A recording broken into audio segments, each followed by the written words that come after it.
네, 윤석열 정부가 망가뜨리고 있는 민주주의와 진영 편향 이념 외교를 청산하는 것이 정치에 뛰어든 목표다.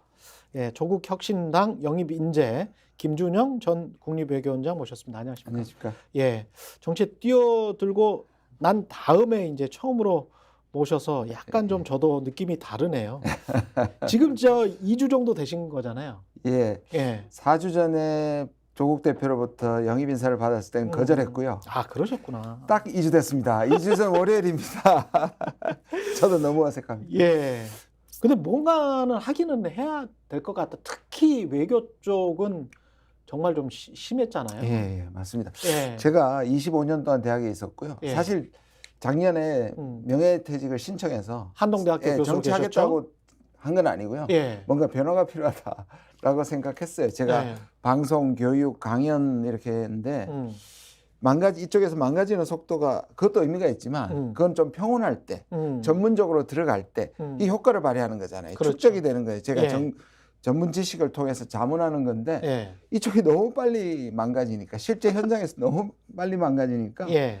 제가 강연에서 가장 많이 듣는 질문 중에 하나가 외교는 상대가 있고 외교는 한번 무너뜨리면 그렇죠. 복구가 가능하냐. 실제로 너무 많은 질문을 받았어요. 그럼 내가 이렇게 있어야 되나 싶었고 사실은 제가 외교 광장이라는 한 100명 정도의 외교 전문가들과 예. 좀 진보적 지식인들과 지금 한 2년 정도 됐거든요. 예. 거기에 사실은 올인을 하려고 했고요. 아, 그러셨죠. 실제로 사실. 예, 실제로 국회에 등록까지 하고 잘 되고 있었는데 예, 그보다 더 급하다 하다 보니까 더 급하다. 예. 현장에 뛰어들어야겠다 생각을 했습니다. 그 가장 상징적인 사건은 뭐라고 생각하세요? 윤석열 정부 그 네덜란드 대사 초치한 것도 기억 남고 뭐 다른 쪽에서도 대사가 초치된 적이 있다 그런 어떤 예. 루머성을 들었는데 네. 안에서는 외교가 안에서는 좀 굉장히 심각하게 보시는 분들이 많은 텐데요. 그렇죠. 제가 이제 외교부에 예. 있었으니까요. 외교부는 처음에는 자기들의 전문성을 통해서 정부가 바뀔 때 이렇게 건의를 합니다. 그렇죠. 틀릴 때는 좀 여기서 하는데 이런 예. 것들이 몇 번 묵살이 되고 나면 관료들은 그 다음부터는 이제 이 인풋을 하지 않고 아웃풋만 합니다. 시키는 대로. 시키는 대로. 네. 그런데 제가 우리는 머리 없다 뭐 이렇게 생각해 버리고. 그렇죠.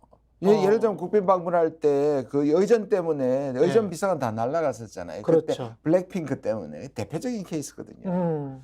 그게 그 국빈 방문장이 좁고 아이돌이 공연할 것이 아니거든요. 그렇죠. 근데 실제로 어디서 나왔는지 그게 우리는 미국에서 먼저 나온 얘기라고 하지만 예. 제가 보기에는 그렇지는 않거든요. 예. 장소에서 뭐 아니면 딴 장소가 얘기됐을지 모르는데 하여튼 그렇지. 외교부가 그런 곤란하다는 걸 계속 보내면서 대통령실에서는 뭉갠다고 해서 생각을 했던 거고 근데 사실은 곤란했던 거거든요. 그러니까 그 의전뿐만 아니라 저는 사실 2022년 11월부터 제가 예. 경고를 했습니다. 그때가 언제냐면 프놈펜에 가서 한미일이 그 역사상 최초로 공동선언문을 합니다. 예. 삼정상이 만난 적은 많지만 공동선언은 처음이에요. 그렇죠. 그때부터 저는 이상한 감을 느꼈고 그리고 일본이 안보법을 개정하고 3개월 후에는 또 강제동원이 일방적으로 양보가 되고 그렇죠. 거기 작년 8월에 캠프 데이비드로 가는 이 10개월이 저는 사실 진짜 저작년 11월부터 이거 한미일 동맹으로 가는 거다. 이걸 숨기고 가고 미국이 주도하고 미국이 주도한 프레임워크에 들어간다고 생각했고요. 저는 그게 가장 본질적인 문제라고 생각했습니다. 한미일 동맹으로 가는 거다라고 이야기를 했는데 대통령실이나 지금 현재 정부는 동맹의 수준은 아니다라고 계속 극구 부인했었잖아요. 예. 그 이유는 한미일 동맹으로 가면 국민들의 인식에서도 미국 한미 동맹이 아니고 일본 밑에 한국의 느낌이기 때문에 맞습니다. 그런 국민적인 저항감 때문에 한미일 동맹은 절대 아니야. 예. 공고한 협력 정도야. 뭐 이렇게 계속 격화시켰는데 지금 말씀하신 것처럼 지정학적으로 지금 미국이 왜 한미일 동맹을 만든다는 생각을 물어보시면 이건 중국 때문이거든요. 그렇죠. 미국은 너무 멀고 미국이 믿을 수 있는 가장 아시아에서 버팀목이 되는 게 미국 입장에서 한일이잖아요. 그렇죠. 문제는 한일이 친하지 않는 것 때문에 늘 그렇죠. 미국 입장에는 했는데 지금까지는 민주당이 사실 일본 탓을 했는데 이제는 한국 탓을 하기 시작했단 말이에요. 강제동원이나 위안부나. 그래서 이것을 이제 그게 하나가 있고요. 또 하나는 한미일이 묶인다는 게 북중러와는 대결 관계로 간다는 말이에요. 그러니까 우리는 한미일 동맹 자체가 예. 우리가 제일 전위대가 되는 하나의 말씀 죄송합니다만 행동대원이 되는 것도 문제지만 그 행동대원이 됨으로써 우리와 바로 맞닿고 있는 북한, 중국, 러시아와 적대 관계가 된다는 것이 우리한테는 안보 위기를 올리는 거죠. 지금 그렇게 할 정도로가 있느냐. 근데 뒤에 보면 한미 이렇게 되는 사이에서 한중 관계 무너지고 있고 예. 남북 관계 무너지고 있고 한러 관계가 무너지고 있단 말이에요. 사실 이게 저한테는 매우 초조했고요. 제가 입당식 발언 때 말했는데 제가 얼마나 이를 악물었는지 턱관절 이상해서 아직도 지금 치료받고 있고요. 밤에 그 오한도 나고 예. 제가 스트레스 레벨이 너무 커지더라고요. 안 되겠다. 그래서 제가 근데 입당하고 나서 뭐 좀 약간 뭔가 의욕이 생기는지 희망이 생기는지 조금 많이 나아지고 있습니다. 안보도 이게 저 국민을 기만하는 포퓰리즘적인 성격이 강한 거죠. 근데 그렇게 해서 우리가 뭘 얻으면 좋은 것 같은데 뭘 얻습니까? 한미일 대 북중러의 이런 정세로 가버리면 우리가 얻는 게 있습니까? 저는 그렇잖아요. 경제 포퓰리즘이라는 게 국가 재산 생각하지 않고 사람들한테 막 그렇죠. 풀어가지고 나중에 경제 기반이 무너지는 걸 얘기하잖아요. 예. 안보 포퓰리즘도 마찬가지입니다. 안보 포퓰리즘의 가장 중요한 건 내가 강하다. 전쟁 불사, 선제 타격론 굉장히 비슷하죠. 강대강. 그러네. 그리고 지난 정부는 가짜 평화다. 그냥 굴욕이다. 그렇죠. 그렇게 얘기하잖아요. 그럼 지금 강하게 하기 위해서 군사비를 올릴 것이고 예. 한미 동맹을 강화하기 위해서 미국과 계속 그다음에 일본과 계속 지금 사실 동북아의 주변 국가는요. 세계에서 가장 빠르게 이미 거의 진영 국가라고 할 정도로 군비 확장이 군비 경쟁이 심해지는 겁니다.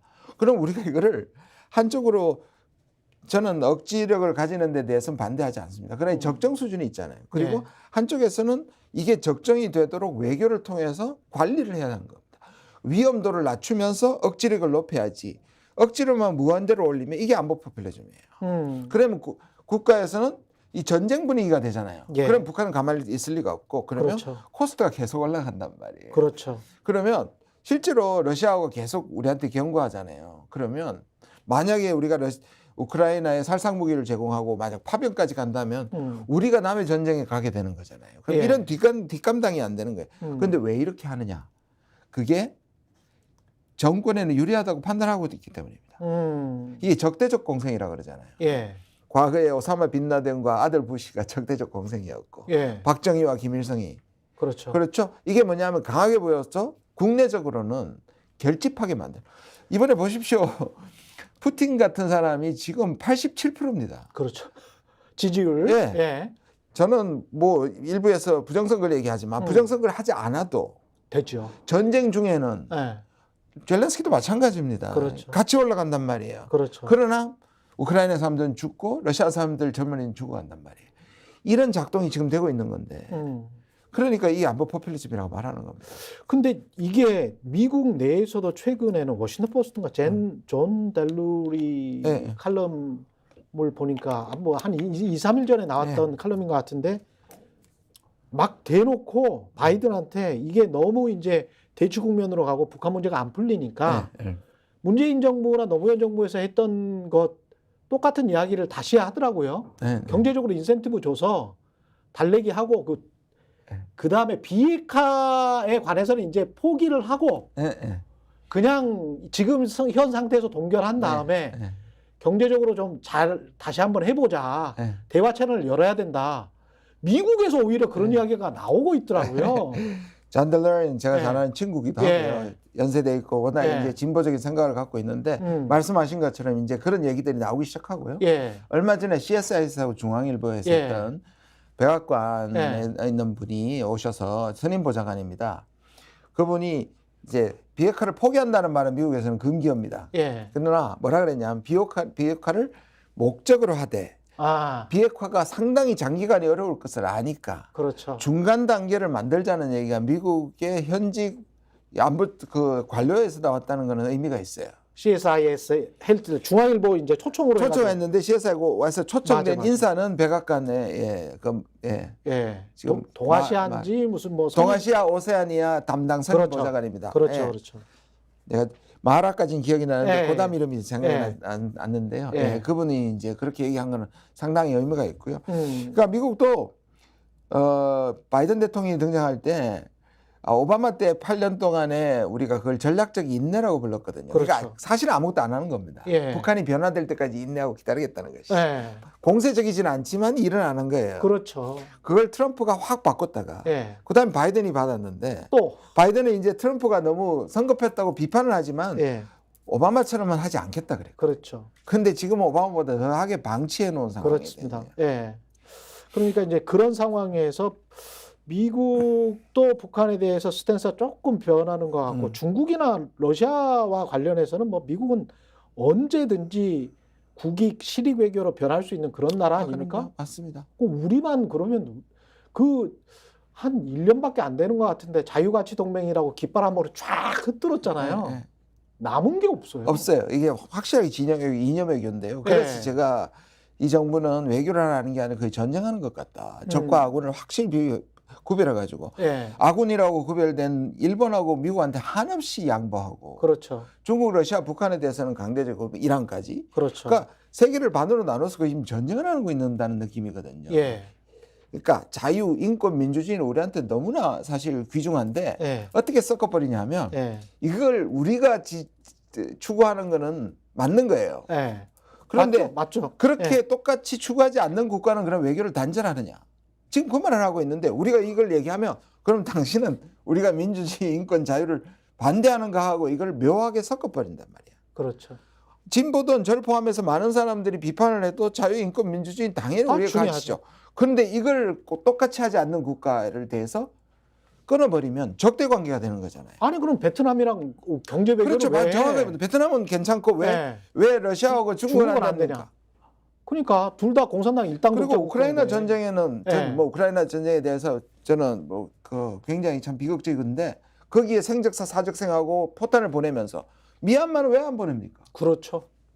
그러니까 우리는 전쟁 중이고 그럼 우리는 대러 경제 제재를 해서 우리 무역액이 한 25%가 떨어졌거든요. 그 정도는 해야 된다고 봅니다. 저는 우리가 가지고 있는 국격이나 국위 그럴 수 있다. 그저까지 거기까지라고 생각합니다. 아시아에 4나라밖에 안 합니다. 그걸. 한국, 일본, 싱가포르, 대만입니다. 인도는 안 합니다. 인도는 미국의 우방국이잖아요. 그렇죠. 쿼드의 국가입니다. 그렇죠. 안 해도 됩니다. 그래도 우리는 하는 게 맞다고 봐요. 그러나 예. 거기에 포탄을 하고 그렇지. 살상 무기를 지금 국방장관은 갈 수도 있다고 얘기를 하는 이 자체는 굉장히 심각한 겁니다. 제가 마음이 급해진 이유입니다. 그러니까 이제 수준이나 외교라는 게 수준과 정도 가지고 계속 따지는 건데 아주 정밀하게 행동을 하고 말을 해야 되는 것인데. 그리고 옵션이 많아야 합니다. 예. 근데 이 정부는 중국 옵션 없애고 러시아 옵션 다 없애잖아요. 일본하고 미국 옵션밖에 남은 게 없어. 대통령이 유시민 전 장관이 그런 이야기 했잖아요. 대통령이 왜 유리방 안에 코끼리가 들어가서 이렇게 한번 움직이니까 본인은 별 생각 없이 움직였는데 주변이 그냥 다 와장창창 다 깨지는 것 같은 그런 식의 외교를 하고 있는 것 같고. 네, 맞습니다.